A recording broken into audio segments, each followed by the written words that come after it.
Show me.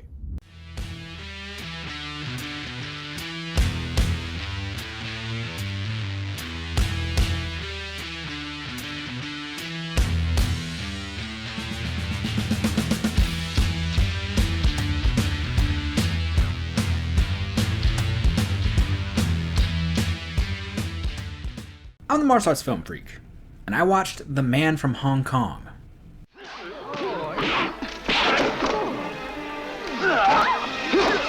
East meets West in a head-on clash with no holds barred.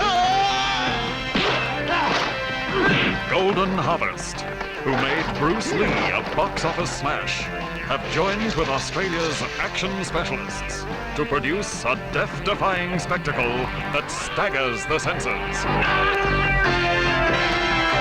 The Man from Hong Kong knows no rules.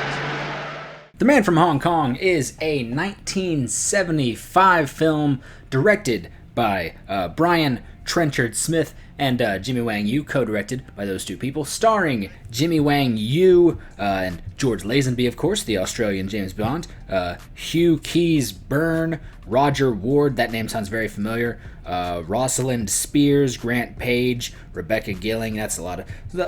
for about 5 seconds, well, maybe 10 minutes, Sammo Hung. Sammo Hung's also in there. Not for long, but it's good to see him. The Man from Hong Kong is about Jimmy Wang Yu as this Hong Kong inspector who is sent to Australia to extradite this Hong Kong criminal who is currently in Australia, bring him back to Hong Kong and make sure that, the judicial process takes place. But while they're trying to transport him back to Hong Kong, he is assassinated, the criminal is. And now, Jimmy Wang Yu must go on the hunt for whoever's responsible for him not getting his man, so now he's got to get his different man, and what then occurs is just a whole lot of chaos. I mean, Jimmy Wang Yu's character in this is a dick.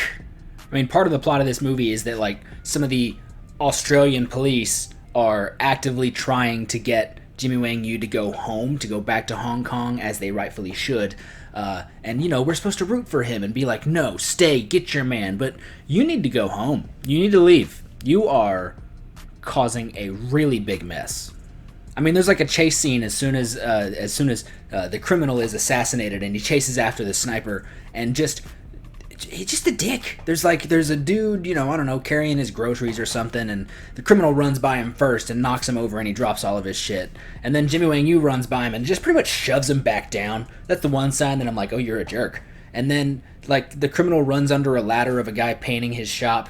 Dude doesn't fall, he's good. Jimmy Wang Yu runs under the ladder, and it just almost purposely knocks the ladder over. And look, I may be focusing way too much on these small little details on Jimmy Wang Yu's character in this, but he is an asshole. There's a few other things he does that make him look like a huge dick. But those are just two things within one chase scene that I'm like, you need to stop. This movie is 70s as hell. It feels like a Hong Kong attempt at maybe a Dirty Harry, or what is it called with Charles Bronson. I'm blanking on the name of this dang movie. Death Wish, of course. How could I not remember Death Wish? It feels like something along the lines of a Dirty Harry or a Death Wish, mixed in with some other things I can't really think of, but it just feels like a good old 1970s Hollywood action film, but it's a Hong Kong production in Australia, and you can tell. It also feels very 70s because, some of that good old-fashioned racism. I mean, it's not terrible racism. I mean, all racism is terrible. There's just one scene where Jimmy Wang Yu is having a picnic with this girl who he'd only met about 17 hours before, and they have fallen in love and had sex and everything. And he probably says something along the lines of oh, I don't usually do this with white women, which is not true. He did with a white woman at the very beginning of the movie. And then I think she says something along the lines of, oh, maybe I should get plastic surgery, and then gestures pulling her eyes back. And I just stood at the screen in silence, cringing, because we don't do that anymore. But as I said, this movie does feel just like it's just a straight up 70s action film, which is exactly what it literally is. And for that, it succeeds. If you are into the Dirty Harry or the Death Wish style films, I do recommend The Man from Hong Kong for that reason, if you like that kind of thing. But let's get into that action, that sweet and sometimes not so good, not so clean action. George Lazenby is in this, of course. He is the villain, and there are times, at least one time, where I thought, is George Lazenby a better martial artist than Jimmy Wang Yu? There's just like a training scene when you first meet his character, who he like owns this martial arts class, this martial arts school, because he is just this huge fan of a lot of Asian cultures. And he just throws some kicks that I'm like, those kicks were way cleaner than anything I've seen Jimmy Wang Yu throw at this point. Even in previous movies, even in, the two other Jimmy Wang Yu movies that I have seen where he is the main character, not counting Wuxia Dragon, one-armed swordsman and one-armed boxer. His kicks in that movie, particularly Boxer, are not particularly clean. And just George Lazenby looking a lot nicer at it made me wonder. But the fight scenes in this were only good depending on who was fighting, and not particularly the main character or the villain. I mean all of the henchmen. If Jimmy Wang Yu was fighting, I guess, the Australian stunt performers, the white guys, the fight scenes weren't very good. I would put that up to the stuntmen not really knowing the Hong Kong style. And I would also put that up to Jimmy Wang Yu is not the greatest martial artist. He can learn how to use a sword real good. We know that. And he can do enough to look pretty good. Not great. My favorite Jimmy Wang Yu movie is One Arm Boxer, and it's not even because the fight scenes are particularly great. It's my favorite because it just goes completely out there. It leans 100% into being like almost just a kung fu superhero movie, and I loved it for that reason. Not even because the choreography of the martial arts was anything amazing, but this movie has to go full on martial arts action, kung fu. Jimmy Wang Yu does it most of the time.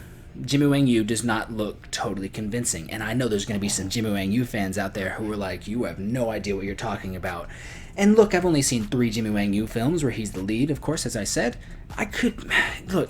You can't watch a Bruce Lee, a Gordon Liu, trying to think of people for around the time.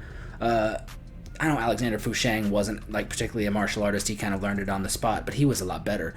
A T Lung. You can't watch some of the best people who did it in this era and then watch Jimmy Wang Yu and say, he's just as good. He's not. He's not. There's a reason that he was famous in 60, 68, 69, and then Bruce Lee came over and was like, I'm going to show y'all what's good. And he showed him what's good. And then Jimmy Wang Yu had to backpedal and be like, oh, Lord, I'm in trouble.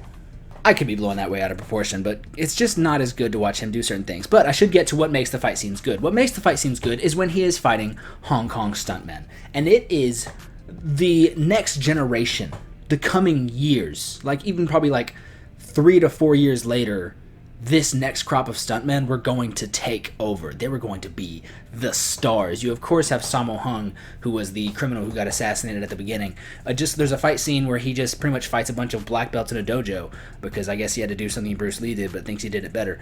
And I'm sure I pointed out, I could notice more, but like 2 of the main ones I saw was Yuan Biao and Corey Yuan. I'm like, yeah, those guys are great and they look so young. I maybe even saw Mars and a couple other people. But anytime he's fighting anybody like that, anytime he's fighting that group of people, it was an improvement. I was about to say it was gold. It was not gold, because Jimmy Wang Yu still is not the cleanest martial artist. But the fight scenes got better. Oh, other part where Jimmy Wang Yu is just an asshole, which this actually led to a pretty decent car chase. Yeah, pretty decent car chase. There's a part where him and this girl, who he has just met 18 hours ago, and had sex with in a picnic, and she slanted her eyes at him. They're being followed by criminals, and the back of their van blows up, and they flip and turn into a ditch and flip. And she's clearly still alive. He pulls her out. She's still going. She's still breathing. You see it. She's alive. He hugs her, puts her back down as if she's dead. She's not. She's alive. And just leaves her there. Runs, steals somebody's car like an asshole. And, just car chase. Cool car chase, but she would have lived if you just tried harder. let's get to I always blank on the word I'm looking for. Reviewing, scoring this movie. The Man from Hong Kong. Is it an enjoyable watch? Yes. If you are a martial arts fan, will you like the fight scenes? Probably not. If you just want a cool action movie from the 70s, maybe give it a try. I'm going to give The Man from Hong Kong. Ooh, oh lordy, lordy, lordy. This is a really difficult one. 3.25 hang gliders out of 5. It was just sort of a lucky plot device. It was at the very beginning he meets a woman with a hang glider, and then later on he just luckily needs a hang glider. But yeah, 3.25. I think it's better than, a middle-of-the-road movie, but I don't think it's anything incredible. The action is not... the fight scenes are nothing to write home about. They're nothing to go nuts over, but there's some entertaining stuff there. It's very cool to see, this upcoming next generation of, the best in the world to ever do it as young guys doing, henchman stunt work. Which I guess, we've seen before in previous films. But, they're just kind of right there in front of you. But what did you think of The Man from Hong Kong? Have you seen it? Are you an older viewer who grew up with this movie, and me saying anything bad about it really hurts your feelings? Tell me those thoughts. Tell me those feelings in the comment section down below. Tell me your thoughts on The Man from Hong Kong. Every time I say the title, I want to say The Man from Nowhere because that's a movie I love. Do those things. Tell me your thoughts. Comment down below. Don't forget to like, share, and subscribe. Head over to Facebook. There is the Martial Arts Film Freak Facebook page. Instagram, Martial Arts Film Freak. Tristan_Glover on the Twitter. What about TikTok? Martial Arts Film Freak on TikTok. Yes, do all those things. Thank you so much for watching, and have a good day.